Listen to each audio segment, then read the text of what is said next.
ආයිබෝවන් අද වෙල්ලස්සේ වෙදගෙදරින් පෙන්නන්නේ ඉතාමත් දුර්ලභ ඖෂධයක් වන දුර්ලභ වැඩවලට යොදා ගන්නා රන්තැඹිලි කියන බෙහෙත් ඖෂධය.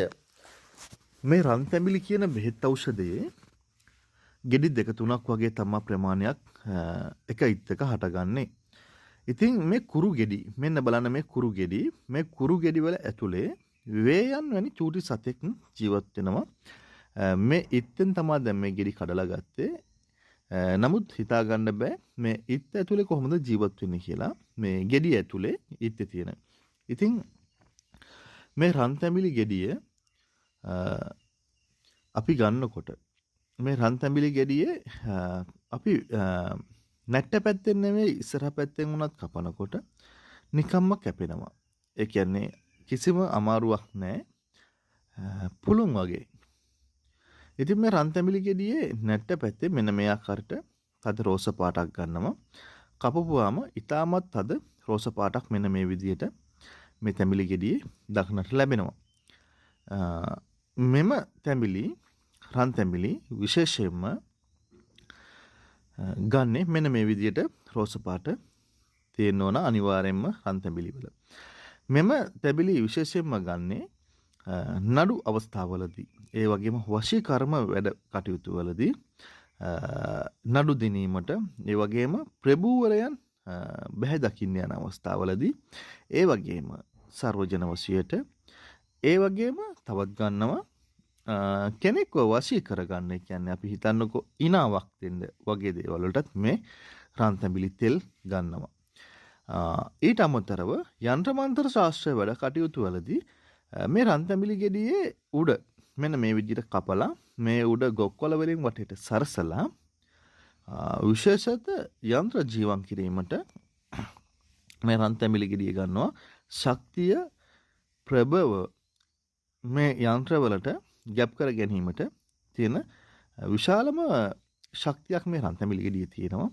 ඉතින් ඒවට රන්තැඹිලි ගෙඩිය ගන්නවා. ඉතින් අපේ මේ ආදි ජ්‍යොතිෂ වේදීන් ඊට පස්සේ පාරම්පරික වෙද මහත්තුරු ඊට පස්සේ පාරම්පරික ගුරුන්වහන්සේලා මේ රන්තැඹිලි ගෙඩි ගහෙන් කඩා ගන්න එක ක්‍රමවේදයක් තියෙනවා.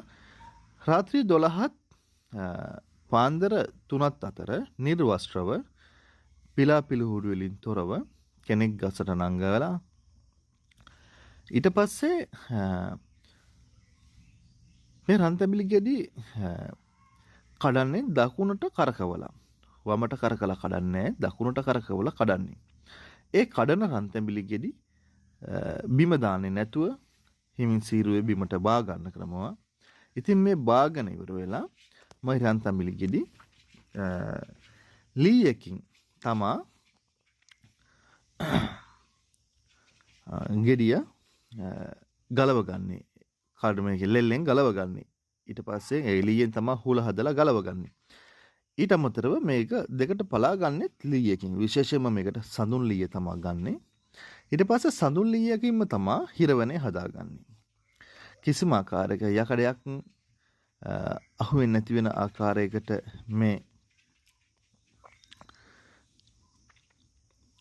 ගෙඩිය ඇතුලේ තියෙන මේ මදය පොල් ටික වගේ ගා ගන්න. ඊට පස්සේ මැටි භාජන වල තමයි මේ ටික කිරි ටික මිරික ගන්නෙ. ඊට පස්සේ අන්න එතනින් එහාට තමයි විශේෂයෙන්ම තඹ තැටියක තමයි මෙම කිරි ටික අරගෙන ඉවරලා තියලා ඉවරලා සූර්ය ශක්තියෙන් තමයි මේ ටික හිඳ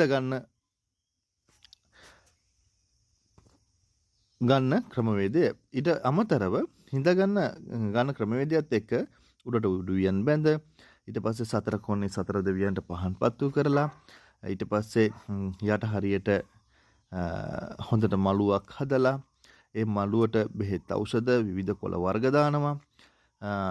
ඊට අමතරව පිරිත් අනිවාර්යෙන්ම පිරිත් කියනවා මේ තෙල් හිඳින අතරතුර.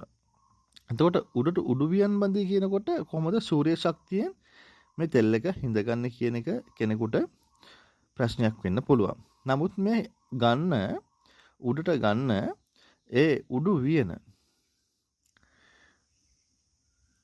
එක ස්ථානයකින් පුංචි රවුමට වගේ හිලක් කපනවා. මේ හිලක් කපලා ඒ ගන්න මේකෙන් තමයි ඒ සූර්ය ශක්තිය ගන්න ඇතුළට. මේක ඉපැරණි ක්‍රමවේදයක්. ඒ වියන මැදින් තමයි හිලක් කපන්නේ සාමාන්‍යයෙන් ටිකක් ලොකුවට. ඒක එහෙම කරන්නේ පංචභූත කියන ශක්ති ප්‍රභවයන් එක තැනකට අරගෙන සූර්ය ශක්තියත් එක්ක මේ තෙල් එකට එකතු කර ගැනීමට තමයි කරන්නේ. ඒ හිල කපන කොටසට බොහෝ දුරට වීදුරු කෑල්ලක් වගේ දෙයක් උඩින් තැම්පත් කිරීමකුත් කරනවා. මේක ඉපැරණි ක්‍රමවේදයක්. මේක ඉපැරණි අපේ ලංකාවේ හිටපු කට්ටිය දියතරිප්පු කියන ගල් වීදුරුවක් වශයෙන් කපලා ඒ විදිහට තමයි උඩට තියලා මේක හිඳගෙන තියෙන්නේ. අනිත් ක්‍රමවේදය නම් මේ රන්තැඹිලි ගස උඩම අට්ටාලයක් ගහලා ඒ අට්ටාලය උඩ ඉඳගෙන තමයි මේ තැඹිලි පොල් ගෙඩිය ලෙලි ගහන්නේ. ඊට පස්සේ ගෙඩිය පලන්නේ. ඊට පස්සේ ඒක පොල් ටික ගාගන්නේ. කිරි ටික මිරිකලා තඹ පැටියක් උඩ තමයි හිඳගන්නේ. මෙම රන්තැඹිලි ගෙඩිය අපි කෙනෙක් පැල කරගන්නකොට ටිකක් අමාරු තත්ත්වයක් ඇති වෙනවා. එනම් මේ රන්තැඹිලි පොල් ගෙඩි දෙක ගහෙන් කඩාගන්නේ නැකතක් අනුව පැල කරන්න ගන්න. මේ ගෙඩි දෙක කඩාගෙන ඉවර වෙලා ගේ නැට්ට පැත්තේ දැන් චූටි කෙන්දක් වගේ ගලව ගන්නවා ගෙඩි දෙකෙන්. ඒ ගෙඩි දෙකෙන් ගලවගත්ත කෙඳි දෙක ඉන්පසු එකට තියලා ගැට ගහලා ලිඳක හරහට දාලා තියෙන බැඳපු නැති ලිඳක හරහට දාලා තියෙන ලී තුනේ ඉස්සෙල්ලාම තියෙන ලීයේ නෙවෙයි දෙවනියට තියෙන ලීයේ මේ ගෙඩි දෙක දෙපැත්තට වැටෙන්න දානවා. ඒ කියන්නේ අපි ලිඳෙන් වතුර ඇදලා ගන්නකොට කකුල තියාගන්න ලී තුනේ දෙවනියට තියෙන ලීයේ දානවා දෙපැත්තට. එතකොට අපි අර ලිඳෙන් වතුර අඳින පනිට්ටුවෙන් වැටෙන වතුර ටික තමයි මේ ගෙඩි දෙකට වැටෙන්න තියන්නේ. එන්න ඒ විදිහට තමයි ක්‍රමානුකූලව මේ රන්තැඹිලි ගෙඩි දෙකක් පැල කරගන්නේ. එහෙම පැල කරගන්න රන්තැඹිලි කිසිම ප්‍රශ්නයක් නැතුව හිටව ගත්තම රන්තැඹිලිම වෙනවා. නැත්තම් අනිත් ඒවා රන්තැඹිලි වෙන්නේ නැහැ. සුදු තැඹිලි බවට පත් වෙනවා. එතකොට රන්තැඹිලි, සුදු තැඹිලි, ගොන් තැඹිලි කියලා තැඹිලි වර්ග තුනක් තියෙනවා.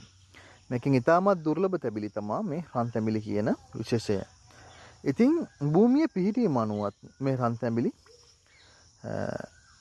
ගෙඩියක් හිටවලා අන්තිමට රන්තැඹිලි නොවන අවස්ථාවක් තියෙනවා.